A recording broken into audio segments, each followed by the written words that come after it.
শুভ সকাল বন্ধুরা। তো সকালবেলা ঘুম থেকে উঠে ফ্রেশ হয়ে একটু ব্রাশ করে তারপর এই যে জামা কাপড়গুলো সার্ফে ভিজিয়ে রাখলাম, রেখে ঘরের বাসি কাজগুলো এখন সেরে নিচ্ছি। তো প্রথমে ঘরগুলো ভালো করে পরিষ্কার করে ঝাঁট দিয়ে নিচ্ছি, ঝাঁট দিয়ে নিয়ে তারপর মুছে নেব। তো প্রথমে রান্নাঘরটা ডাইনিংটা মুছে নিচ্ছি, তারপর বাকি ঘর বারান্দাগুলো সমস্ত মুছে নিয়ে যাব স্নান করতে।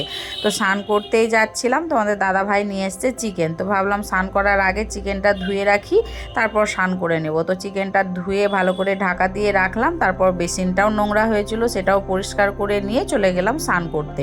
স্নান করে এসে একটু চুলটা চিরুনি করে নিচ্ছি, আর এখন একটু সিঁদুর পরে নিয়ে যাব সকালে চা বানাবো আর মামা পাপার জন্য ভাত বানাবো, ডিম সেদ্ধ আলু সেদ্ধ। তো এই যে এখন চালটা ধুয়ে প্রেসার কুকারে ভাতটা বসিয়ে দিলাম, আর এদিকে বসিয়ে দিয়েছি চা। আর তোমাদের দাদা ভাইকে একটু পাউরুটি সেকে দিলাম, মাকে চা দিলাম, তোমাদের দাদা ভাইকে চা দিয়ে এসে আমিও চা খেয়ে নিলাম। তো আজকের মিনি ব্লগটা এই পর্যন্ত।